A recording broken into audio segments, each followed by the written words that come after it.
देखिए इसमें क्या लगेगा, इक्वेशन ऑफ कंटिन्यूटी ना, लेकिन इसमें तीन जगह दिया हुआ, एक जगह से आ रहा है और दो जगह से जा रहा है ना। जहां से मान लीजिए आ रहा है पाइप में, ये D1 दिया हुआ आपको कितने 3 मीटर पर सेकंड, और यहाँ पर एरिया आपको A1 दिया हुआ कितना 0.12 मीटर। अब ये पाइप यहाँ से जो पाइप था यहाँ से आ रहा है, यहाँ से दो जगह से जा रहा है, एक यहाँ से जा रहा है एक यहाँ से जा रहा है। आगे बात समझे, यहाँ पर आपको V2 जो दिया हुआ है वो दिया 1.5 मीटर पर सेकंड, और यहाँ पर जो एरिया दिया हुआ A2 ये दिया हुआ 0.12 मीटर स्क्वायर। एरिया ये और ये सेम है। यहाँ पर इसकी एरिया H3 की दी हुई 0.18 मीटर स्क्वायर, और यहाँ से B3 आपको निकालना जो भी दिया हुआ है ना। तो इक्वेशन ऑफ कंटिन्यूटी क्या कहता है, A1 metre is equal to A2 metre नहीं कहता, वो ये कहता कि जितना मास आएगा उतना मास जाएगा। तो कितना मास आ रहा है, rate of the flow A1 into V1, ये होता है वॉल्यूम फ्लो पर सेकंड, एक सेकंड में कितना आया, या mass flow rate is equal to क्या हो जाएगा A2 into V2 plus A3 into V3। जितना आएगा दो जगह से जा रहा है, आ रहा है एक ही जगह से, जा रहा है दो जगह से। अरे बोलो भाई आ नहीं बात समझे, ये ऊपर से टंकी में से पानी आ रहा है, एक किचन में भी जा रहा है बाथरूम में भी जा रहा है, आ रही बात समझे, दो जगह जा रहा है भाई बात है। A1 यानी 0.12, V1 यानी कि 3, A2 यानी कि 0.12 और V2 की वैल्यू 1.5 पूरा हुआ, A3 यानी 0.18, V3 आपको V निकालना है। ये कितना होगा, मल्टीप्लाई करेंगे 0.36, ये कितना होगा मल्टीप्लाई करेंगे बताइएगा 0.18 प्लस 0.18 इंटू V, ये इधर आके माइनस होगा 0.18, ये हो जाएगा 0.18 इंटू V, ये कैंसल, V की वैल्यू 1 मीटर पर सेकंड। बहुत इजी हो गया, बन गया आपको। क्वेश्चन नंबर 2 वाला हुआ सबका, बोला एक ऊपर से हाइट कितनी दी हुई है, तो स्पीड ऑफ इफ्लक्स वाला है, कितना हाइट दिया हुआ है, 3.2 मीटर हाइट दिया हुआ है। तो वेलोसिटी ऑफ इफ्लक्स पूछा कितनी वेलोसिटी के साथ वो गिरेगा, तो उसका फार्मूला मैंने बोला याद करने के लिए आपको, रूट 2gh, वैल्यू पुट करेंगे, 2g की वैल्यू 9.8 डिटेल रखना बोला है क्या, h की वैल्यू 3. ये करेंगे 64 का 8 मीटर। आगे बात समझे, थर्ड वाले में क्या दिया हुआ है, एचडी मीटर से दिया हुआ है, और फ्लो रेट पूछा, मैंने बोला था फ्लो रेट का फॉर्मूला याद करें ना, बर्नौली नहीं तो आपको एक बार इक्वेशन ऑफ कंटिन्यूटी लगाना पड़ेगा, फिर बर्नौली थ्योरम लगाना पड़ेगा, है ना, दो बार। लेकिन वहां पर एरिया वगैरह नहीं दिया हुआ है, सॉरी वेलोसिटी नहीं दिया हुआ है, V1 V2 नहीं दिया, इक्वेशन ऑफ कंटिन्यूटी भी नहीं लगा पाएंगे, थोड़ा सा दिक्कत होगी। आप डायरेक्ट फॉर्मूला याद करिए, फ्लो रेट का फॉर्मूला क्या होता है, A1 A2 है ना, under root 2gh upon A1 का स्क्वायर माइनस, यही है। ये फ्लो रेट का फॉर्मूला मैंने बोला आपको याद करना है ना, ये फ्लो रेट का फॉर्मूला इसमें डायरेक्ट पुट करेंगे। A1 देखिए कितना हो जाएगा, हाँ हाँ तो पहले सब पता है ना, निकल जाए। ये पहले A1 बताइए, एरिया 30 सेंटीमीटर स्क्वायर ना, तो 30 into 10 की पावर माइनस 4 है ना, A2 50 into 10 की पावर माइनस 15 हो जाए, है ना। और देखिए यहाँ पर H नहीं पता है, तो 2 into है ना, प्रेशर देखिए दिया हुआ आपको, प्रेशर दिया हुआ, तो प्रेशर का फॉर्मूला था रो GH है ना, तो आपको G into H की वैल्यू निकालिए, G into H की वैल्यू निकालिए, प्रेशर अपॉन को या तो H में निकाल सकते हैं। अरे बोलो प्रेशर कितना दिया हुआ है, 600 न्यूटन पर मीटर स्क्वायर, और रो डेंसिटी वाटर है 1000, यानी 0.2 into G की वैल्यू कितनी आ गई 0.6। समझ में आएगा कैसे करना है, इजी कैलकुलेशन। आप बर्नौली का इक्वेशन ऑफ कंटिन्यूटी लगा के भी निकाल सकते हैं, लेकिन उसमें वो बहुत लॉन्ग टर्म है इक्वेशन बनाने के लिए। डायरेक्ट फार्मूला पे A1 A2 under 2gh upon A1 square minus A2 square लगाएंगे, वहां सॉल्व करेंगे यार। अच्छा A1 की वैल्यू फिर दिया हुआ कितना 30 का स्क्वायर माइनस 15 का स्क्वायर और बाहर कितने से मल्टीप्लाई, -8 से स्क्वायरिंग भी है ना, -8 से मल्टीप्लाई करें। सॉल्व करेंगे 15 3 या 450 into 10 की पावर -8 into √2 GH था तो ये आ जाएगा आपका 1.2। 13 का स्क्वायर क्या करें, a minus b a plus b लगा लेते हैं ना, तो कितना होगा 13 45 into 15 होगा a minus b a plus b into 10 की पावर माइनस। आगे बात समझ में, ये हो जाएगा 450 या यहाँ से मैं ऐसे कर सकता हूँ, 450 into 10 की पावर -8, बाहर भी आ जाएगा 10 की पावर -8 का कितना होगा 10 की पावर -4 इंटू अंदर क्या बन जाएगा 1.2 है ना। 45 को क्या मैं 3 into 15 लिख सकता हूँ क्या मेरे भाई, तो ऐसा आपने गिनोन फॉर्मूला में किया होगा बहुत भाई। तो 15 यहाँ से बाहर आ जाएगा, दिया जाएगा 450 into 10 की पावर -4 और 15 बाहर आ गया और अंदर बच गया ये 3 से करिए कितना होगा 0.4 बचा, क्या आ गया आया 3 4 12, 15 से कैंसिल करेंगे 30 into 10 की पावर -4 और 0.4 का स्क्वायर रूट 0.4 का स्क्वायर रूट 0.04 होगा तब जाओगा ना, 0.4 नहीं होगा। 0.4 का मतलब 0.6 के आसपास, ये 40 होगा यानी 0.6 के आसपास होगा, 0.65 के आसपास होगा है ना, या 0.64 लिख सकते हो। इसका आंसर 0.64 होगा, आप करके देख लीजिए 0.64 into 0.64 करके देखिए 0.4 के आसपास आएगा। समझ में आई बात, समझ में आता है कि 0.04 होगा तब उसका 0.2 होगा, 0.02 होगा। ये 0.4 एक ही डेसिमल था, वो डेसिमल पेयर में होना चाहिए, तो 2 होना चाहिए, तो 4 डिजिट होना चाहिए, तो 6 डिजिट होना चाहिए। या एक ही डिजिट है, एक डिजिट में है तब थोड़ी ना पेयरिंग बनेगी। आगे बात समझ में आया, ये बताओ ये आया 0.64 ही आएगा, चेक करके बताओ भाई।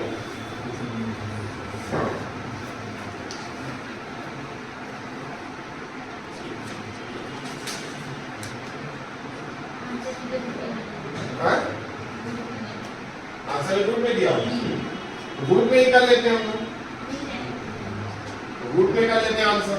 तो ये आपका यहाँ बच जाएगा 1.2/3 है ना, तो 12/30 हो जाएगा, आ रहा है तो 12/30 हो जाएगा। यहाँ से कैंसिल कर लेंगे तो कितने से कैंसिल होगा, 3 होगा 6 होगा, 6 2 और 6 5 √2 बाई यही क्या हुआ है 4/10 कर लीजिए, 4/10 4 2 बाहर आ जाएगा, 1/10 हो जाएगा, किसमें 10 के कन्वर्ट होगा। तो यहाँ पे आप कर लेंगे 12/30, तो इसको 3 से कैंसिल कर लेंगे, 4/10, 4 बाहर आ जाएगा 2 यानी हो जाएगा 60 into 10 की पावर -4 into 1/√, ये हो जाएगा आपका कितना, इधर कितना दिया होगा इसमें चलो 6/√10 into 10 की पावर यही क्या होगा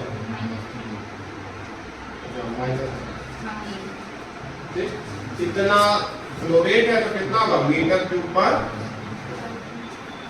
कैलकुलेशन था है ना, बाकी फॉर्मूले पे आपको पूरी वैल्यू प्रूव करनी है।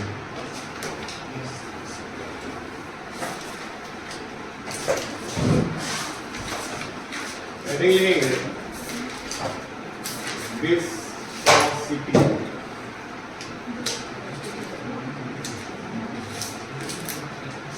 लिखेंगे विस्कोसिटी,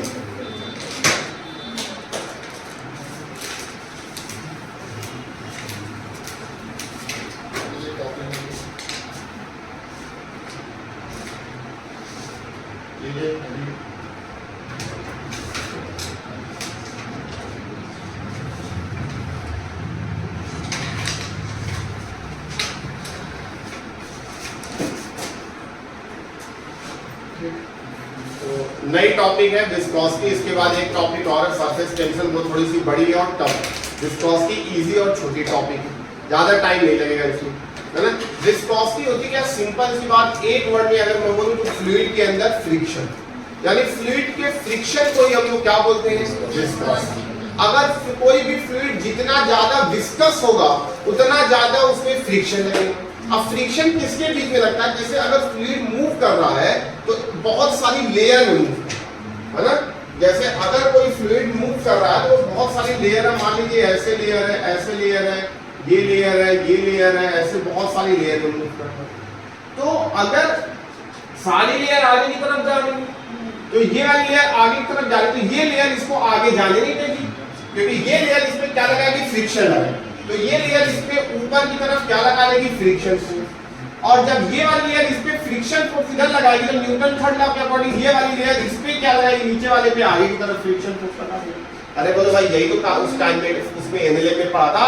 एक ऑब्जेक्ट जब दूसरे ऑब्जेक्ट के ऊपर मूव कर रहा था सरफेस पे, तो नीचे वाला ऑब्जेक्ट ऊपर वाले पे पीछे की तरफ लगा रहा था और ऊपर वाला नीचे वाले पे आगे की तरफ लगा दे रहा था, है ना। वो एनएलए में हमने पढ़ा हुआ था। तो वैसे ही यहाँ पे भी एक लेयर दूसरे लेयर पे हमेशा फ्रिक्शन फोर्स लगाएगी अगर लिक्विड विस्कस है तो।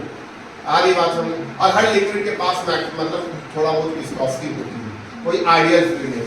अगर आइडियल फ्लूइड होगा तो विस्कोसिटी जीरो। तो जितनी भी लेयर है सब सेम वेलोसिटी से मूव करेंगी, सबकी वेलोसिटी क्या होगी, सेम होगी, क्योंकि कोई भी लेयर एक दूसरे पे फ्रिक्शन फोर्स अपोजिट डायरेक्शन में नहीं है।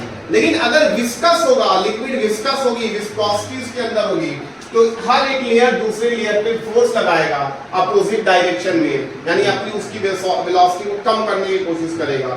तो उस फिनोमेना को हम लोग क्या बोलेंगे, विस्कोसिटी। और जो अपोजिट डायरेक्शन में फोर्स लगेगा उसको क्या बोलेंगे, विस्कस फोर्स।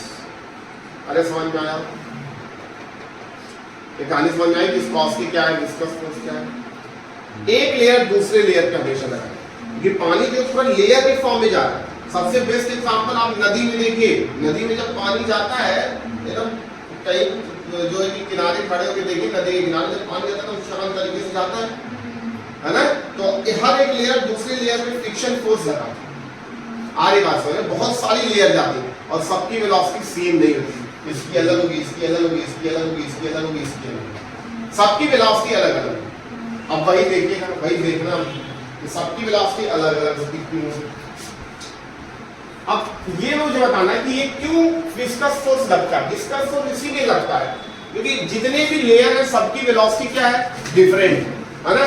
जैसे मान लीजिए नदी नदी के अंदर पानी जा रहा है, तो ये नदी का बिल्कुल ग्राउंड सरफेस है, ये मान लीजिए उसकी ग्राउंड सरफेस है। ग्राउंड सरफेस पे एकदम ध्यान समझिएगा, ग्राउंड सरफेस पे जो यहाँ पर फ्लूइड होगा, जो लिक्विड होगा, जो मूव कर रहा होगा, उसकी वेलोसिटी क्या होगी। कभी फील किया है, कभी नदी में खड़े हुए हैं, अगर नदी में खड़े हुए हैं, अगर कहीं नदी में या बहते हुए पानी में खड़े हुए हैं, कहीं गए होंगे, अगर बहते हुए पानी में खड़े हैं, तो जो पैर के पास एकदम नीचे सरफेस पे वेलोसिटी जो मूव कर रहा है लिक्विड, उसकी वेलोसिटी क्या होती है, तो उसकी वेलोसिटी जीरो होती है, जीरो। यहाँ पर जो लिक्विड होगा उसकी बिल्कुल जीरो होगी, क्योंकि ये सरफेस क्या है, रेस्ट पर है। जो सरफेस होगा नदी का या सी का, वो क्या होगा, रेस्ट पर होगा, इसलिए उससे जो लगी हुई लेयर होगी बिल्कुल रेस्ट पर होगी। आप खड़े रहेंगे तो जो बिल्कुल नीचे वाली लेयर है वो बिल्कुल रेस्ट पर होगी, उसकी वेलोसिटी जीरो होगी। फिर जैसे जैसे ऊपर की तरफ जाएंगे, यहाँ पर वेलोसिटी क्या होगी, थोड़ी सी, फिर और ऊपर जाएंगे तो वेलोसिटी, और ऊपर जाएंगे तो वेलोसिटी और ऊपर जाएंगे तो वेलोसिटी और बढ़ेगी, और ऊपर जाएंगे तो वेलोसिटी और बढ़ेगी, और ऊपर जाएंगे तो वेलोसिटी और बढ़ेगी। जो सबसे ऊपर वाली लेयर है मेरे भाई, जो सबसे ऊपर वाली लेयर होती है, उसके पास सबसे मैक्सिमम वेलोसिटी होती है, इसके पास मैक्सिमम वेलोसिटी होती है मेरे भाई। और इस यहाँ पर जो वेलोसिटी होती है, इसके पास मिनिमम वेलोसिटी होती है। और कितनी होगी, जितनी सरफेस की वेलोसिटी होगी। तो सरफेस तो रेस्ट पर है, तो मिनिमम वेलोसिटी कितनी होगी, इतनी होगी। ये फिक्स्ड है। ये कभी देखा आपने ऐसा? आप कभी भी देखेंगे जहां पर जो अगर पानी बहता हुआ पानी आपने देखा है और उसमें जाकर खड़े हुए, है ना, यहाँ तक पूरा पानी भरा रहे, आप यहाँ तक खड़े हुए पूरा, यहाँ तक बस डूबे रहे, पूरा कंधे तक पानी रहे, तो आप अभी जो है कि महाकुंभ चल रहा था, वहां जाइए, गंगा स्नान करके आइए, है ना, पाप धुल के आइए, तो वहां आपको पता चलेगा कि जो एकदम नीचे ग्राउंड पे होगा वहां पर वेलोसिटी जो होगी वो क्या होगी, जीरो। जैसे जैसे ऊपर आप फील करेंगे तो ऊपर देखेंगे पानी जो है कि स्पीड बढ़ रही, पानी की स्पीड बढ़ रही। वो क्यों होता है? वो विस्कोसिटी की वजह से होता है, विस्कस फोर्स की वजह से होता है, क्योंकि एक लेयर दूसरी लेयर पे क्या लगाता है, अपोजिट डायरेक्शन में फ्रिक्शन फोर्स है। इसलिए जैसे जैसे ऊपर की तरफ लेयर बढ़ती है तो वेलोसिटी क्या हो रही है, बढ़ रही है। आ रही बात समझ में? क्लियर है? तो सबसे ज्यादा वेलोसिटी सबसे ऊर बढ़ती है और सबसे कम नीचे। समझ में आ गई बात? तो ये जो चेंज इन वेलोसिटी है ऊपर की डायरेक्शन। अच्छा, वेलोसिटी किस डायरेक्शन में? एक्स हॉरिजॉन्टल की वर्टिकल? Horizontal x direction. और जो चेंज हो रहा है वेलोसिटी का वो किस डायरेक्शन हो रहा है? वाई डायरेक्शन, है ना? तो ये जो चेंज हो रहा है इसका, जो वाई डायरेक्शन, जो चेंज हो रहा है ये वाई डायरेक्शन हो रहा है। मैं मान ले रहा हूं यहां पर, मान लीजिए इसमें जो चेंज हो रहा है, मान लीजिए ये यहां पर v है वेलोसिटी कहीं पर, और ये यहां से डिस्टेंस मान लीजिए y है ना, ये y डिस्टेंस से ऊपर y डिस्टेंस पे इस डायरेक्शन वेलोसिटी थी। अब मैं एक लेयर और ऊपर गया, मतलब dy डिस्टेंस और ऊपर गया, तो इसकी वेलोसिटी बढ़ गई, कितनी हुई? v प्लस dv हुई, ऊपर वेलोसिटी बढ़ रही है। तो ये dv वेलोसिटी में सॉरी dy अगर डिस्टेंस ऊपर में गया तो वेलोसिटी कितनी चेंज हुई? dv। तो change in the velocity with respect to the change in the vertical distance, उसी को हम लोग बोलते हैं वेलोसिटी ग्रेडियंट। बहुत इंपॉर्टेंट बात, इसको हम लोग क्या बोलेंगे? Velocity gradient. वेलोसिटी ग्रेडियंट होता है change in the speed with respect to the change in the vertical direction. यहां पे स्पीड मान लीजिए, मैं मान ले रहा हूं 0, यहां पे स्पीड में मान लिया बढ़ गई 5 मीटर पर सेकंड, यहां पर बढ़ के 10 हो गई, ये मान लीजिए 15 हो गई, ये मान लीजिए 20 हो गई, ये मान लीजिए मैक्सिमम 25 है। और ये जो दिया हुआ है मान लीजिए ये आपका दिया हुआ 2 दिया हुआ, ये मैं डिस्टेंस मान ले रहा हूं 2, ये भी 2, ये भी 2, हर एक लेयर के बीच में डिस्टेंस 2। बताइए वेलोसिटी ग्रेडियंट कितना होगा? बताइए। अरे सो रहे हैं सब लोग, बताइए भाई कितना होगा? चेंज इन वेलोसिटी कितना है? हर एक लेयर के बीच में कितनी वेलोसिटी चेंज? 5। और वर्टिकल डिस्टेंस कितना चेंज? 2 का, तो 5/2 2.5 आएगा। यही तो पूछ रहा हूं, आई बात समझे? और ना वेलोसिटी ग्रेडियंट क्या है? जैसे जैसे आप ऊपर की तरफ जाएंगे वेलोसिटी की वैल्यू बढ़ती जाएगी। तो change in velocity upon change in vertical direction, है ना, जो वर्टिकल डायरेक्शन y है उसी को बोलते हैं वेलोसिटी। बोलो भाई, बात समझ में आई? समझ में आ गया सबको ना? वेलोसिटी ग्रेडियंट क्या है? तो अब यहां तक क्लियर है? विस्कोसिटी क्या है? विस्कोसिटी वो फिनोमेना है जिसमें फ्लूइड की एक लेयर दूसरे लेयर पे अपोजिट डायरेक्शन में फ्रिक्शन फोर्स अपोज करेगी, उसके रिलेटिव मोशन होगा, दोनों सेम स्पीड के साथ नहीं जाए, दोनों लेयर अलग अलग स्पीड के साथ, उस फिनोमेना को विस्कोसिटी बोलते हैं। और जो फोर्स होता है उसको विस्कस फोर्स बोलते हैं। और वेलोसिटी ग्रेडियंट के पास समझ में आई बात? ऊपर की तरफ आप जा रहे हैं तो change in velocity upon change in y। Clear? कहां तक समझ रहा है भैया? वो कौन साइंटिस्ट है जो हर जगह कूदे पड़े? यहां भी न्यूटन आए, उन्होंने लॉ दिया अपने, है ना? तो उन्होंने लॉ दिया। लॉ क्या दिया? उस लॉ का नाम है न्यूटन्स लॉ ऑफ विस्कोसिटी। उन्होंने अपने नाम पर एक लॉ दे दिया, न्यूटन्स लॉ ऑफ विस्कोसिटी। यही जो फिनोमेना विस्कोसिटी था उसी के नाम पर। उन्होंने क्या बोला कि जो फोर्स है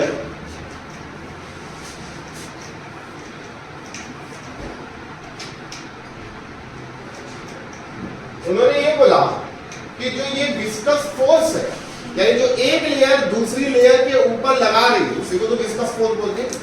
ये जो विस्कस फोर्स है मेरे भाई, विस्कस फोर्स Fv से रिप्रेजेंट करते हैं इसको, या सिंपल है विस्कस फोर्स इन्होंने बोला is directly proportional to the velocity gradient. जो वेलोसिटी ग्रेडियंट है dv अपॉन dy उसके डायरेक्टली प्रोपोर्शनल है मेरे भाई, उसके डायरेक्टली प्रोपोर्शनल, वेलोसिटी ग्रेडियंट के डायरेक्टली।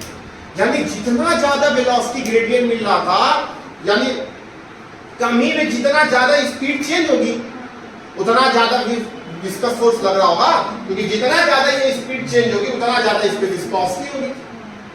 समझ में आई बात? क्योंकि अगर मैं मान लो 1 ही मीटर में 5 मीटर का चेंज हो रहा है और 2 मीटर में 5 मीटर का चेंज हो रहा है, 5 मीटर पर सेकंड का, तो 1 मीटर में ज्यादा चेंज हो रहा है तो वो वेलोसिटी ग्रेडियंट ज्यादा हो गया ना, तो उसमें विस्कस फोर्स ज्यादा होगा। जिसमें 2 मीटर ऊपर जाने पे तब 5 चेंज हो रहा है, उसमें कम मिलेगा आपको वेलोसिटी ग्रेडियंट, कम मिलेगा तो विस्कस फोर्स भी कम मिलेगा। यानी विस्कस फोर्स क्या हुआ? वेलोसिटी ग्रेडियंट के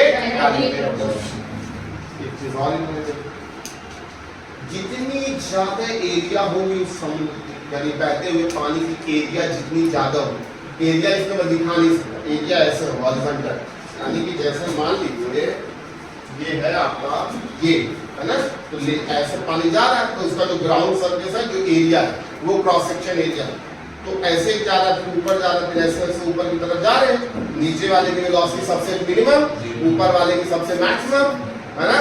तो ये जो विस्कस फोर्स है ये एरिया पे भी डिपेंड कर रहा है, जितनी ज्यादा एरिया होगी उतना ज्यादा ये एरिया अपोज करेगी, उतना ज्यादा विस्कस फोर्स होगा मेरे भाई।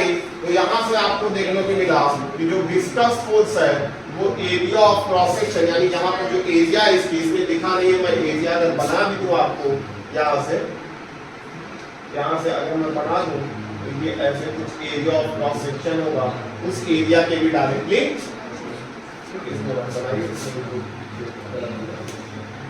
बोलो भाई, समझ में आएगा? इन दोनों को कंबाइन किया गया, ऑन कंबाइनिंग विस्कस फोर्स क्या होगा? एरिया और dv अपॉन dy के डायरेक्टली प्रोपोर्शनल। ये कांस्टेंट हटा तो आया एक बहुत important term Neeta into a into dv upon dy। ये नीटा क्या आ गया मेरे भाई? ये कांस्टेंट ऑफ प्रोपोर्शनलिटी आ गया। अरे बोलो भाई, नीटा को बोलते हैं वेयर, नीटा जो होगा इसको बोलते हैं कोफिशिएंट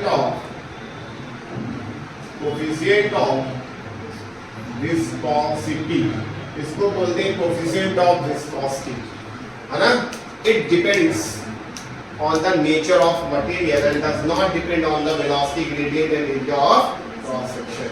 जो फॉर्मूले में रहेगा उस पर depend, it depends on the nature of material.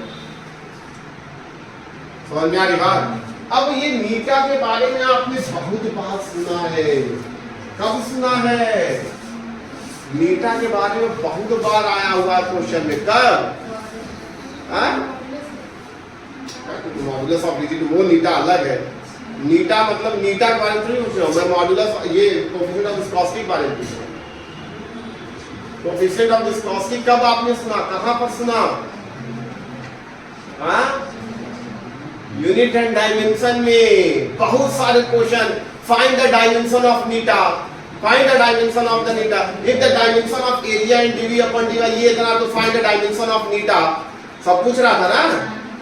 अरे बोलो भाई, सबसे ज्यादा जो आया वो नीटा, तो यहाँ पर हम लोग सीखेंगे। वहां मैंने आपको छुड़वाया था कि अभी आप नीटा नहीं जानते हैं तो नहीं जान पाएंगे, जब फ्लूइड पढ़ेंगे तब आप नीटा जानेंगे, है ना। तो नीटा कोफिशिएंट ऑफ विस्कोसिटी है, इसकी ये साइन क्या होगी? पहले साइन में बताइए मेरे भाई, तरच्चो गए जल्दी से, जल्दी बताइए।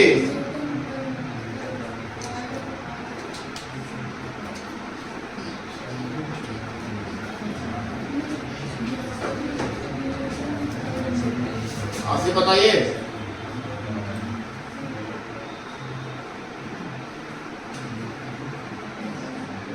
टाइम लग रहा है।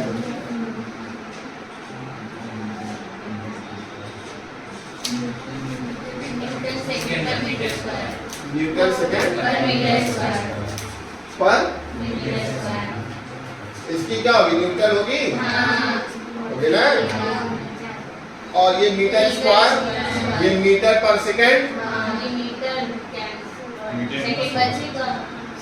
ये मीटर पर सेकेंड और ये मीटर, तो इसका मीटर मीटर इसका पर सेकेंड आएगा।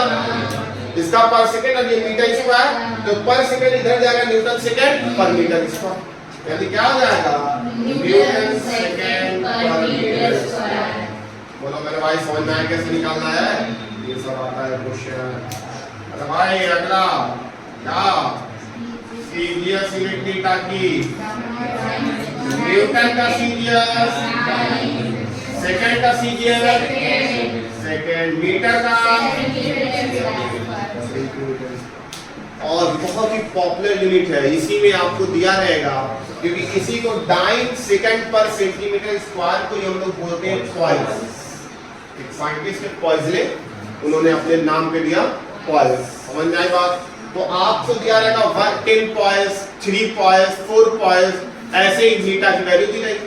कैलकुलेशन में साइन में करना है ना, तो पॉइस को इसमें साइन में करेंगे। कैसे करेंगे? 1 पॉइस में 10 की पावर -1 न्यूटन सेकंड पर मीटर स्क्वायर होता है, या डेका पॉइस, इसको हम लोग डेका पॉइस या न्यूटन सेकंड पर मीटर स्क्वायर। 1 पॉइस अगर पॉइस दिया उसके 10 की पावर यानी 10 से क्या करना पड़ेगा डिवाइड, यानी 1 न्यूटन सेकंड पर मीटर स्क्वायर में 10 डेका पॉइस होता है, तो 1 पॉइस में 10 की पावर -1 होगा, यानी जो सीजीएस यूनिट में दिया रहेगा उसको क्या करना पड़ेगा 10 से डिवाइड करेंगे तब जाके एसआई में। समझ में आ रही बात? क्या तक क्लियर? सबसे इम्पोर्टेंट बात डायमेंशन, बहुत पॉपुलर कई बार पूछा है। ठीक, तो डायमेंशन आप लोग निकालेंगे अभी, ये मैं निकाल दे रहा हूँ पहले।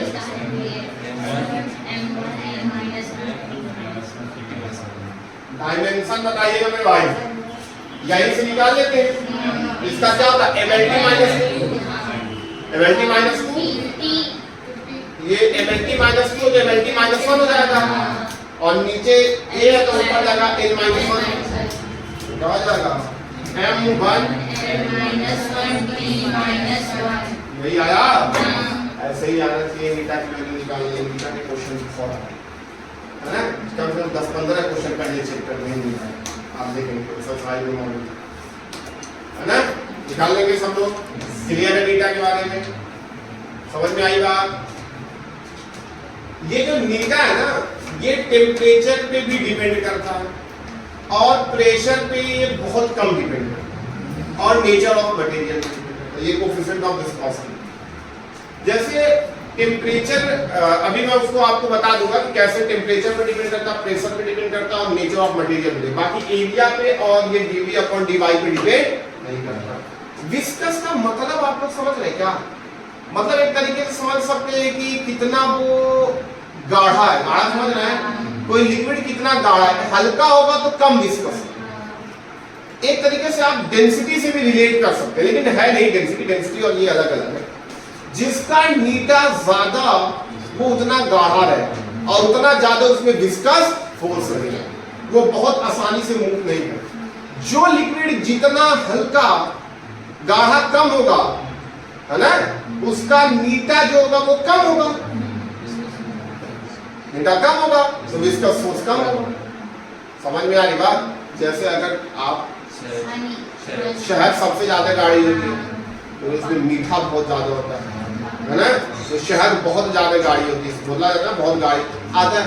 शहद वाला बेचने वाला तो हम लोग घर वाले बोलते हैं कि अरे गाढ़ा है कि हल्का है, गाढ़ा मतलब उसकी विस्कोसिटी बहुत ज्यादा, वो अच्छी होगी शहद। जैसे हम लोग शरबत बनाए, शरबत अरे बहुत हल्का है, अरे बहुत गाढ़ा शरबत, गाढ़ा मतलब गुड़ का अगर शरबत बना तो मतलब गुड़ की क्वांटिटी उसमें ज्यादा है, और हल्का बने मतलब पानी ज्यादा है, पानी की विस्कोसिटी बहुत कम होती है तो वो हल्का है। पानी ज्यादा डाल दिए, गुड़ ज्यादा डाल दिए, उसमें हम लोग चीनी ज्यादा डाल दिए तो उसकी विस्कोसिटी बढ़ गई। विस्कोसिटी बढ़ेगी तो फिर उसको अगर फ्लो कराएंगे तो फ्लो भी नहीं करेगा। जब आप गुड़ के शरबत को और चीनी के और मतलब पानी के सिंपल शरबत को गिरा के देंगे, गुड़ का शरबत फ्लो उतनी तेजी से नहीं करेगा। क्यों नहीं करेगा? क्योंकि इसमें विस्कस फोर्स ज्यादा है, उसमें विस्कस फोर्स ज्यादा लगेगा, और पानी को गिराएंगे तो क्या लगेगा, तो फ्लो करेगा, तो पानी की विस्कोसिटी का। अरे विस्कोसिटी कहानी समझ में आई क्या है? विस्कोसिटी पूरी कहानी समझ में आएगी सबको।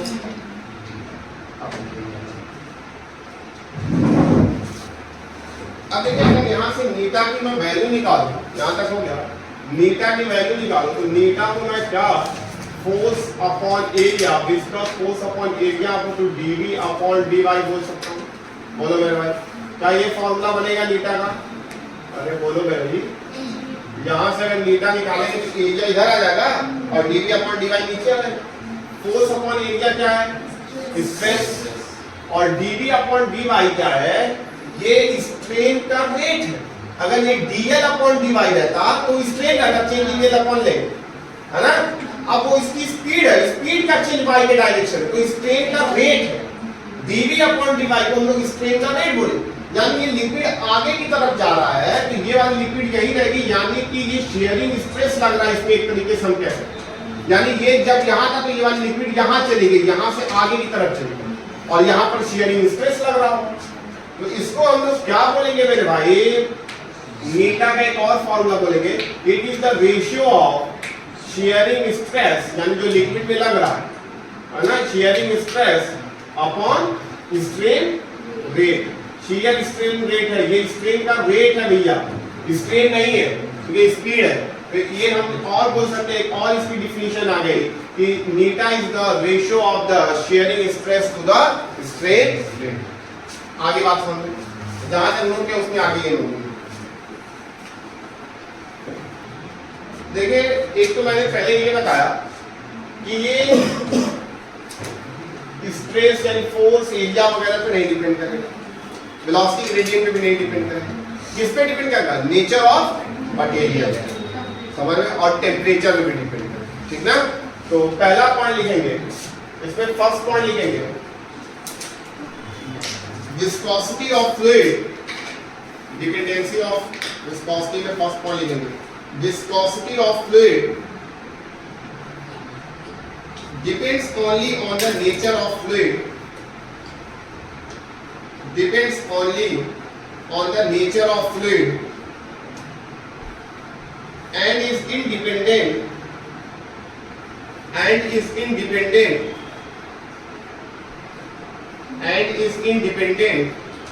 of area and is independent of area or velocity gradient and is independent of area or velocity gradient।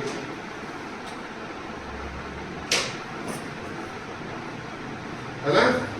Area पे और वेलोसिटी ग्रेडियंट पे डिपेंड नहीं करेगा। किस पे डिपेंड करेगा? ये नेचर ऑफ मटेरियल पे। यो मटेरियल क्या है? पानी है कि शहद है कि ऑयल है कि ग्लिसरीन है, क्या है? वो अलग अलग मटेरियल पे डिपेंड करेगा, अलग अलग मटेरियल की अलग अलग विस्कोसिटी, ठीक? वो किस पे नहीं डिपेंड करेगा। इतना समझ आया सबको? अच्छा, सेकंड पॉइंट, ये टेम्परेचर पे डिपेंड करता है, लेकिन दिक्कत ये है फ्लूइड में दो तरीके की फ्लूइड होती है। कौन कौन सी फ्लूइड का मतलब? कौन सी फ्लूइड? लिक्विड और गैस दोनों। तो विस्कोसिटी जो लिक्विड और गैस का ना टेम्परेचर के रेस्पेक्ट में अलग है। अगर लिक्विड है जैसे वाटर, ऑयल, इन सब की जो विस्कोसिटी है वो टेम्परेचर बढ़ाने पे डिक्रीज होती है, मेरी कोहेसिव फोर्स डिक्रीज होती है। समझ में आ रही बात? अगर आप टेम्परेचर बढ़ाएंगे, कोहेसिव फोर्स क्या होता है? दो पार्टिकल के बीच में लगने वाला फोर्स, तो वो डिक्रीज होगा, और वो डिक्रीज हो जाएगा तो क्या हो जाएगा? विस्कस फोर्स भी डिक्रीज हो जाएगा।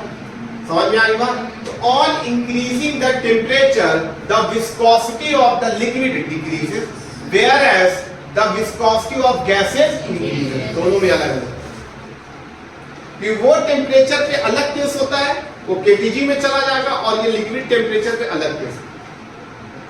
तो इसलिए टेम्परेचर इंक्रीज करने से लिक्विड की विस्कोसिटी कम होगी और गैस की विस्कोसिटी बढ़ेगी। समझ में आ गई बात? लिखेंगे सेकंड। पॉइजले एक साइंटिस्ट थे, इन्हीं के नाम पे विस्कोसिटी की वो है यूनिट पॉइजन। इन्होंने किसके बारे में बताया? मान लीजिए कोई, अच्छा, पाइप जो होता, पानी में फ्लो करता, पाइप कौन से शेप का होता है? क्यूबॉइडल की ट्यूब? सिलिंड्रिकल होता है ना? ये सिलिंड्रिकल होता है। मान लीजिए कोई सिलिंड्रिकल ट्यूब है, इसी में से पानी जा रहा है, मान लीजिए, है ना? अब पानी अगर इधर जा रहा है तो प्रेशर डिफरेंस की वजह से जाएगा, इधर प्रेशर ज्यादा हो जाएगा। इसकी लेंथ मैं मान ले रहा हूं L है, इस पाइप की लेंथ में मैं ले रहा हूं L, है ना?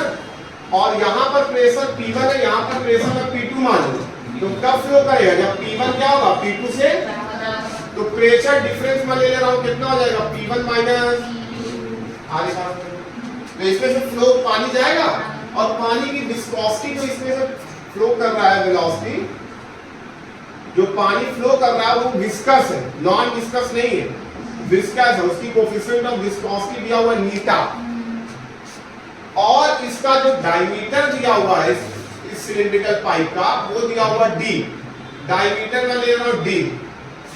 आ रही बात समझ में?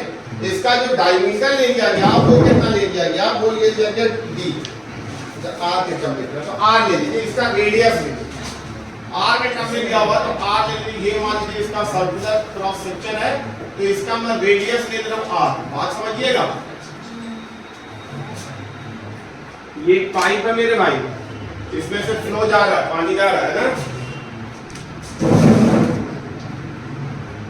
अब ये फ्लो जा रहा है, ये विस्कस है मेरे भाई, विस्कस है, और विस्कस है तो क्या इसकी हर जगह वेलोसिटी सेम होगी? पूरे फ्लो में अलग अलग होगी, क्योंकि विस्कस फोर्स लगा है। सबसे मैक्सिमम कहां पर होगी? बीच में कि ऊपर? Very good, very good, extraordinary. क्योंकि ऊपर भी क्या है? सरफेस है, नीचे भी सरफेस है, तो यहाँ पर जो वेलोसिटी होगी वो क्या होगी? जीरो। यहाँ भी क्या होगी? जीरो। ये जैसे जैसे ऊपर जाएगा, यहाँ से जैसे जैसे नीचे जाएंगे, बीच में क्या होगी? वेलोसिटी मैक्सिमम होगी। यानी यहाँ पर अगर मैं डायग्राम बनाऊं वेलोसिटी का, तो ये मान लीजिए अगर ये आता है ग्राफ बनाने के लिए, तो कुछ इस तरीके से वेलोसिटी इंक्रीज करें, यहाँ पर आपको मैक्सिमम मिलेगी, मैक्सिमम वेलोसिटी। आगे बात समझ में? और फिर उसके बाद वेलोसिटी क्या होगी? कम होती चली जाएगी, कम होती चली जाएगी, कम होती चली जाएगी। समझ में आगे बात? आगे बात समझे? यानी सेंटर पे वेलोसिटी क्या होगी? क्लियर इतना है? कौन आएगा? तो पॉइजने ने बताया क्या? मतलब बहुत कुछ बताया। पॉइजने ने क्या बताया? पॉइजने ने बताया इस पाइप से कितने फ्लो, कितने रेट से फ्लो होगा। फ्लो रेट का फॉर्मूला आप क्या जानते हैं? हाँ, क्या होता? फ्लो रेट का फॉर्मूला क्या होता है? हाँ, क्या मिला? Area into simple, area into velocity. Area को वेलोसिटी में क्या कर देंगे? वही तो फ्लो रेट होता था, डीवी अपॉन डीटी, वही क्यों तो वही होता था, लेकिन वो नॉन विस्कस के लिए होता था। वहां पर वेलोसिटी सबकी सेम रहती थी हर लेयर की, तब हम एरिया जितना होगा रेडियस या एरिया निकाल के वेलोसिटी से मल्टीप्लाई कर देंगे मेरे भाई। लेकिन यहाँ पर वेलोसिटी इसकी अलग, इसकी अलग, इसकी अलग, इसकी अलग, इसकी अलग, सबकी अलग, सबकी अलग अलग वेलोसिटी, तो हम एरिया इनटू वेलोसिटी नहीं लगा सकते। तो पॉइजने ने अपना फॉर्मूला दिया, उन्होंने कुछ एक्सपेरिमेंट किया, उन्होंने यहाँ कुछ ऑब्जर्वेशन किया, उन्होंने ऑब्जर्वेशन करके देखा कि जो फ्लो रेट है मेरे भाई, जो फ्लो रेट है वो किस पे डिपेंड कर रहा है? प्रेशर की डिफरेंस पे डिपेंड कर रहा है, कितना प्रेशर पे, रेडियस पे डिपेंड कर रहा है, कोएफिशिएंट ऑफ विस्कोसिटी पे डिपेंड कर रहा है, और एल पे डिपेंड कर रहा है। तो इन्होंने देखा, जो फॉर्मूला ड्राइव किया, पाई बाई 8 एक कांस्टेंट आया, प्रेशर डिफरेंस P रेडियस की पावर 4 पे डिपेंड कर रहा है, और नीटा की इनवर्सली प्रोपोर्शनल लेंथ के भी इनवर्सली प्रोपोर्शनल। ये इन्होंने फॉर्मूला बताया फ्लो रेट का, जब फ्लूइड कैसा हो? Non viscous, sorry viscous, non viscous होगा तब तो एरिया इनटू वेलोसिटी। अरे कॉन्सेप्ट क्लियर है? कब एरिया इनटू वेलोसिटी लगाएंगे, कब ये वाला फॉर्मूला लगाएंगे? समझ में आया? P क्या है? Pressure difference. R क्या है? Radius of the pipe, pipe का radius. Eta coefficient of viscosity, और L क्या है? Length of the tube, tube का वो पाइप का लेंथ। इस फॉर्मूले में रखेंगे आपका फ्लो रेट है। अब ये फ्लो रेट आया कैसे? इसका डेरिवेशन कैसे किया गया? इसका डेरिवेशन किया गया मेरे भाई डायमेंशनल एनालिसिस का। क्या मैंने डायमेंशनल एनालिसिस का याद है? आपने जिन्होंने किया होगा क्लास स्टार्टिंग में, डायमेंशनल एनालिसिस का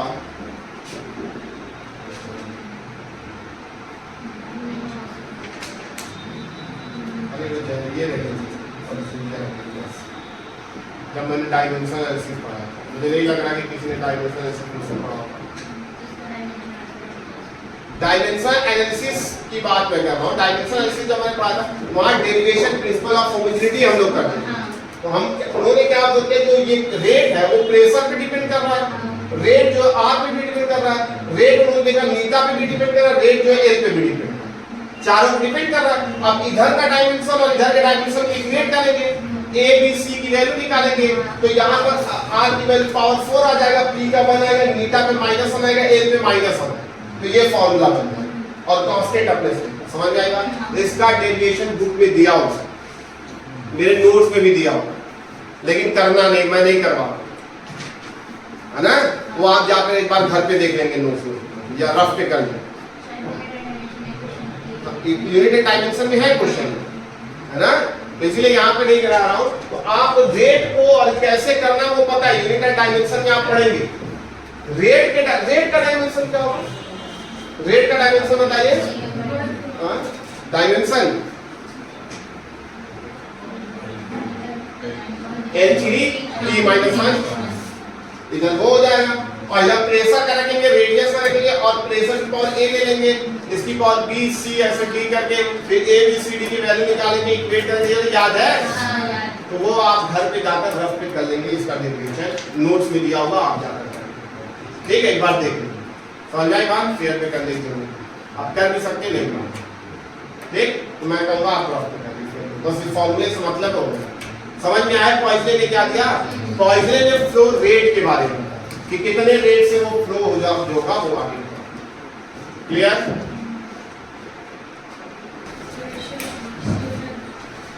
और नीचे लिख लेंगे फॉर्मूले में, पी क्या है, पी जो है वो क्या, pressure difference between two ends of pipe. जो पाइप है उसमें आर क्या है, रेडियस ऑफ पाइप, पाइप का रेडियस है, क्रॉस सेक्शन एरिया पाइप। नीटा क्या है, कोएफिशिएंट ऑफ विस्कोसिटी, किसकी, जो उस पाइप के अंदर लिक्विड है, coefficient of viscosity of liquid जो उसके अंदर ट्रेवल कर रहा है, जो इसके अंदर मूव कर रहा है। और एल क्या है, एल क्या है, लेंथ ऑफ पाइप की लेंथ। बोलो भाई, यहाँ तक समझ में आया? और पाई बाई 8 क्या है, वो कांस्टेंट। ठीक, पॉजिटिव फॉर्मूला समझ में आया सबको, लिख लेंगे।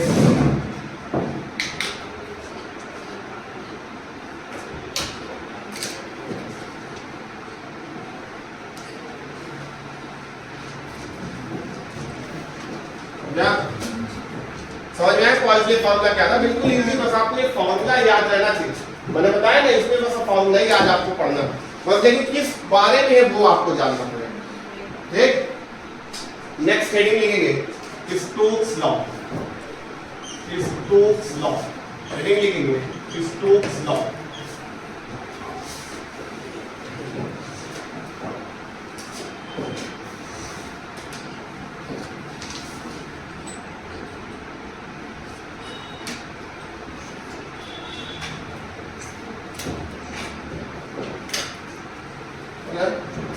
मान लीजिए अब ये कोई लिक्विड है जो रेस्ट पर है, कोई लिक्विड है जो मान लीजिए ऐसे रेस्ट पर, लिक्विड नहीं मूव कर है, लिक्विड मान लीजिए रेस्ट पर, और कोई ऑब्जेक्ट है इसमें, ये कोई एक आर रेडियस का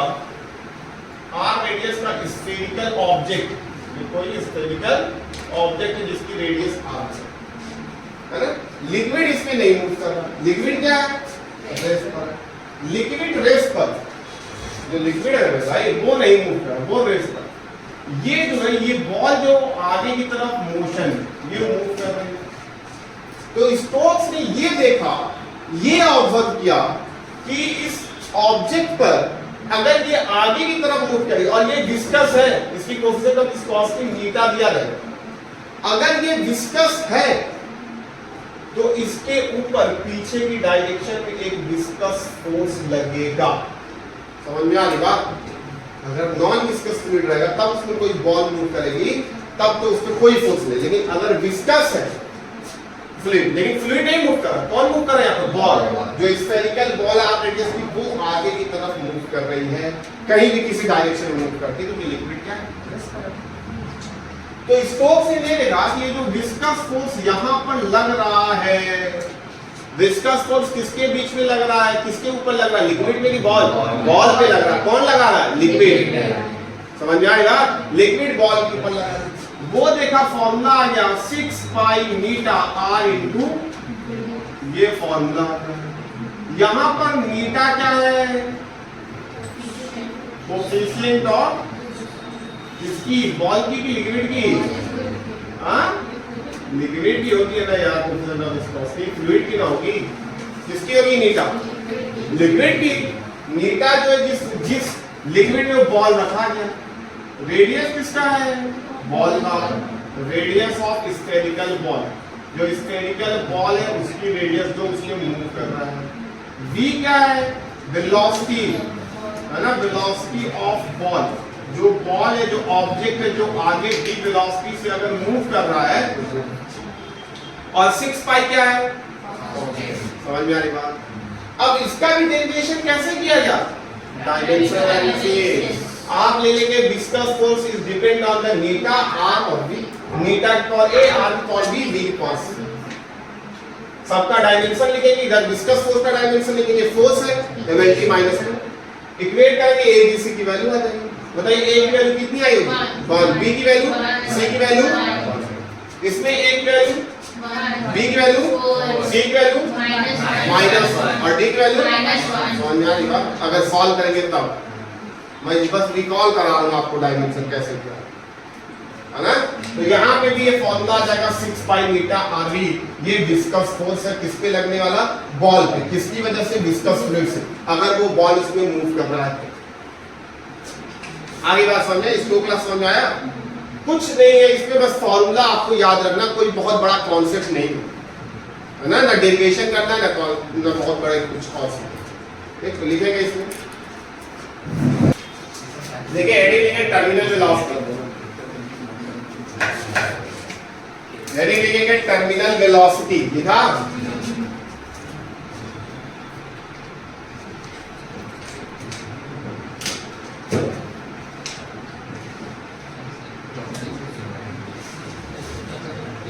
ये क्या है?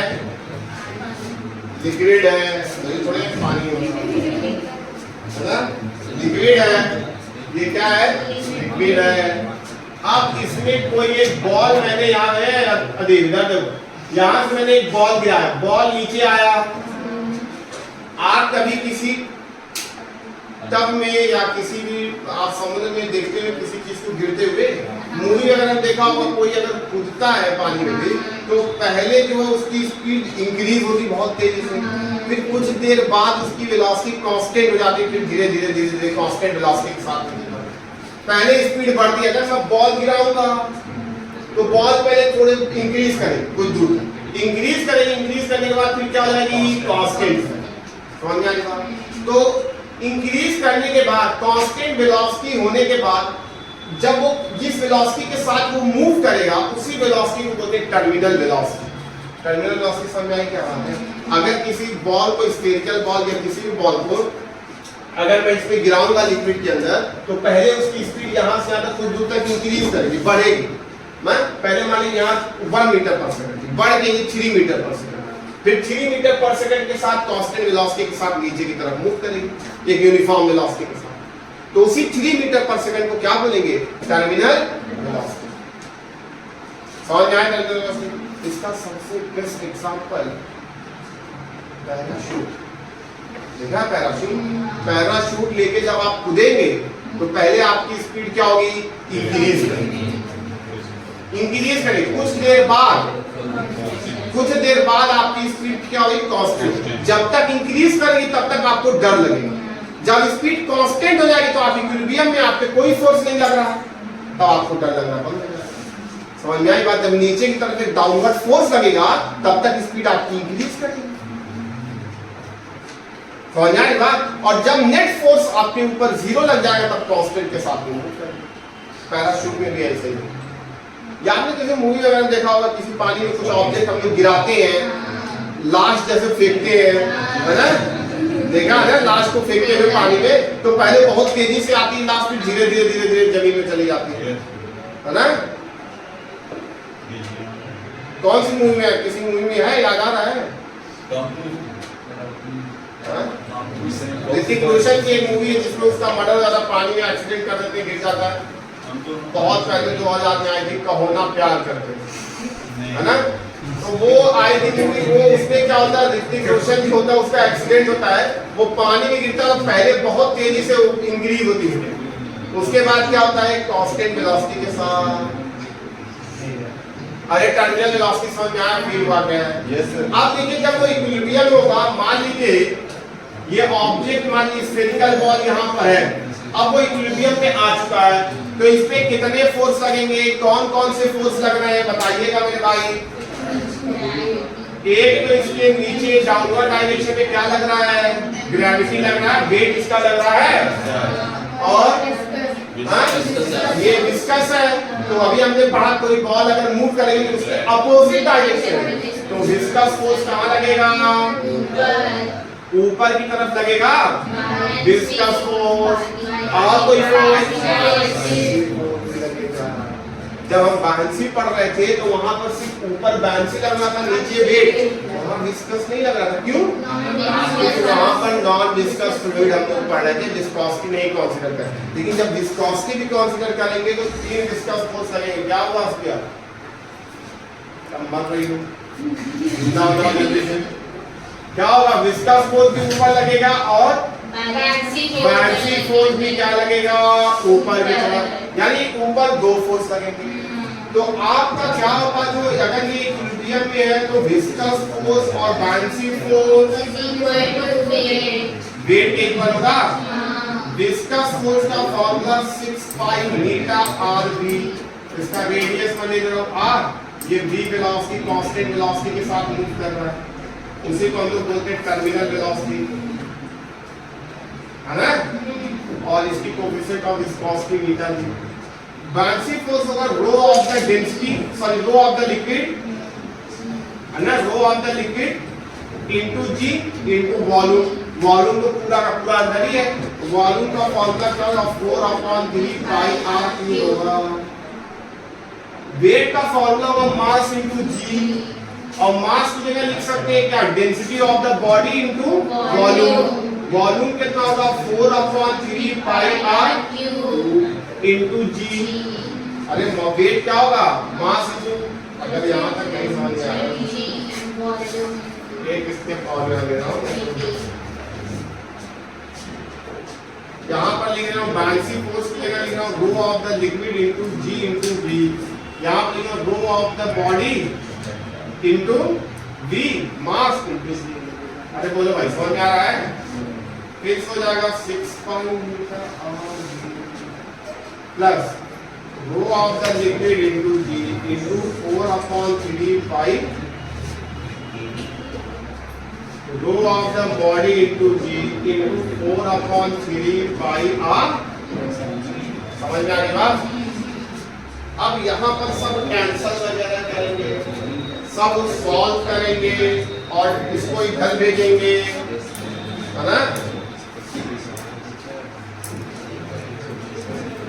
मैं सॉल्व अब नहीं करूंगा, है ना, आप सॉल्व कर लेंगे, इसको सबको इधर भेज दीजिए, एक स्टेप और कर दो, ये एक स्टेप और कर दो, 6 पाई मीटा आर बी, इधर आपका हो जाएगा rho of the liquid minus rho of the body minus rho of the into g into 4/3 pi r, ये होगा पाई से पाई कैंसिल, कुछ और आर से भी कैंसिल होगा, तो यहाँ से टर्मिनल वेलोसिटी सॉल्व करेंगे तो इसका फॉर्मूला है 2/9, है ना, 2/9 r square rho of the body minus rho of the liquid into g upon metre. ये टर्मिनल वेलोसिटी का बहुत ही खतरनाक सा फॉर्मूला आ गया, जो कुछ भी नहीं करना है, आपको क्या करना है, क्या ऐसे भी निकाल, अगर याद नहीं होगा तो आप ऐसे निकाल लीजिए, ठीक। तो आप वो वैसे ही निकालेंगे। Viscous force plus bouncing force क्या होगा, वेट के, समझ में आया?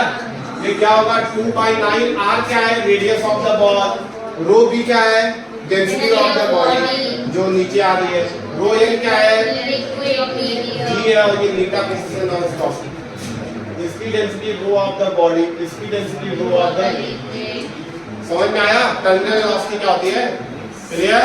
लिखेंगे इसमें। तो मैंने जल्दी जल्दी में आपको 3 फॉर्मूले बताए, है ना? एक पॉइजले फॉर्मूला, एक स्टोक फॉर्मूला और एक terminal velocity. Poiseuille formula flow rate बताता है, Q की वैल्यू बताता है, क्या होता है, π/8 PR⁴ अपॉन मीटर इनटू, और स्टोक लॉ बताता है विस्कस फोर्स के बारे में, कोई ऑब्जेक्ट अगर मूव कर रहा है कितना, 6π मीटर r, है ना? और टर्मिनल वेलोसिटी का फॉर्मूला, यानी कोई अगर बॉडी अगर ऊपर से किसी ऑब्जेक्ट, कोई स्फेरिकल बॉडी है किसी फ्लूइड में, अगर नीचे की तरफ एक कांस्टेंट वेलोसिटी के साथ मूव करे तो उसी कांस्टेंट वेलोसिटी का formula 2/9 r² rho of the body minus rho of the liquid into g upon metre. अरे बोलो भाई, समझ में आ गई बात? अब एक लास्ट पॉइंट है, लिखेंगे रेनॉल्ड्स नंबर का। ये शायद डिलीटेड सिलेबस में दिया हुआ है रेनॉल्ड्स नंबर, ये शायद हट में है नहीं, लेकिन हम लोग पढ़ लेते हैं, कोई बात नहीं। रेनॉल्ड्स नंबर ग्राफ तो वही है कि उसको वेलोसिटी जाके कांस्टेंट रहता है, बना लीजिएगा। वेलोसिटी पहले इंक्रीज करेंगे फिर कांस्टेंट लगेगा।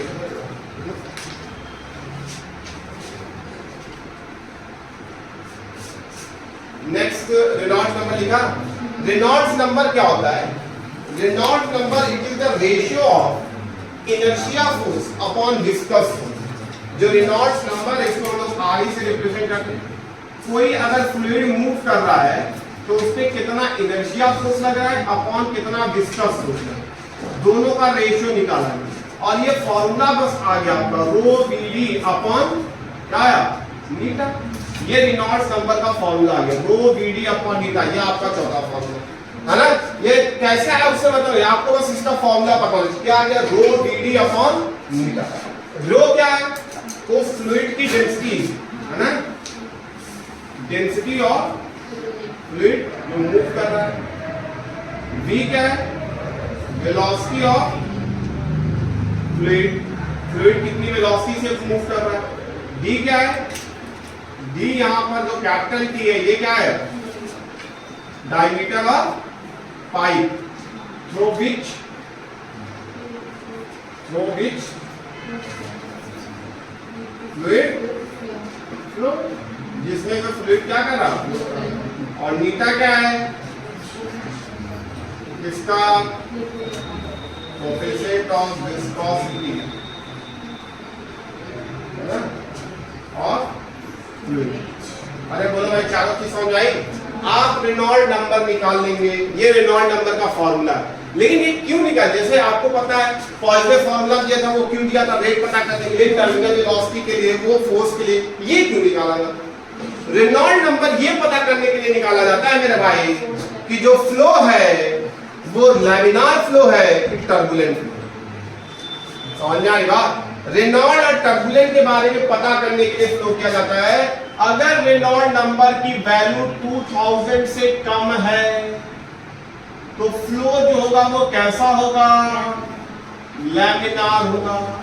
अगर रेनॉल्ड नंबर की वैल्यू 2000 से लेकर है ना 3000 तक है तो क्या होगा, ये इंटरचेंज ही होगा, यानी लैमिनार टू टर्बुलेंट हो रहा होगा, लैमिनार टू टर्बुलेंट, लैमिनार से टर्बुलेंट की तरफ जा रहा होगा। और अगर रेनॉल्ड नंबर 3000 से ज्यादा हो गया तो ये कैसा फ्लो हो जाएगा, टर्बुलेंट फ्लो हो जाएगा। अरे बोलो भाई, तीनों पॉइंट समझ आई? आपको जो रेनॉल्ड नंबर है वो इसीलिए निकाला जाता है कि जो फ्लो है वो लैमिनार है कि अगर 2000 से कम होगा रेनॉल्ड नंबर की वैल्यू आई तो लैमिनार 2000 से कम, यानी अगर रेनॉल्ड नंबर की वैल्यू कम है तो इसका मतलब वेलोसिटी क्या होगा, और जब आराम आराम से चलेगा पानी जब आराम आराम से चलेगा तो लैमिनार होगा, स्पीड बढ़ाएंगे तो टर्बुलेंट होगा, क्योंकि स्पीड बढ़ाएंगे तो रेनॉल्ट नंबर की वैल्यू 3000 से ज्यादा हो सकती है। तो जब स्पीड बढ़ेगा बहुत तेज जाएगा तो टर्बुलेंट हो जाएगा। आधी बात समझ। और वो स्पीड जहां पर फ्लो लैमिनार से टर्बुलेंट में कन्वर्ट हो रहा है, उस स्पीड को बोलते हैं क्रिटिकल वेलोसिटी या क्रिटिकल स्पीड। समझ में बात? टर्मिनल स्पीड अलग थी, वो अलग नहीं, उससे समझ में। क्रिटिकल स्पीड वो स्पीड है जिस स्पीड के बाद फ्लो लैमिनार से टर्बुलेंट में कन्वर्ट होगा। समझ में आई बात? क्योंकि स्पीड बढ़ाएंगे तभी तो रेनॉल्ट नंबर की वैल्यू बढ़ेगी। तो एक स्पीड ऐसा आएगा जहां पर वो फ्लो क्या होगा, लैमिनार से टर्बुलेंट में कन्वर्ट हो जाएगा, और इसी स्पीड को हम क्या बोलेंगे, क्रिटिकल स्पीड। समझ में आ गई बात? टर्मिनल वेलोसिटी सबको समझ में आया? सॉरी, ये रेनॉल्ट नंबर, ठीक, लिखेंगे ये पूरा और ये पूरा लिखेंगे, इतना लिखा हुआ रेनॉल्ट नंबर।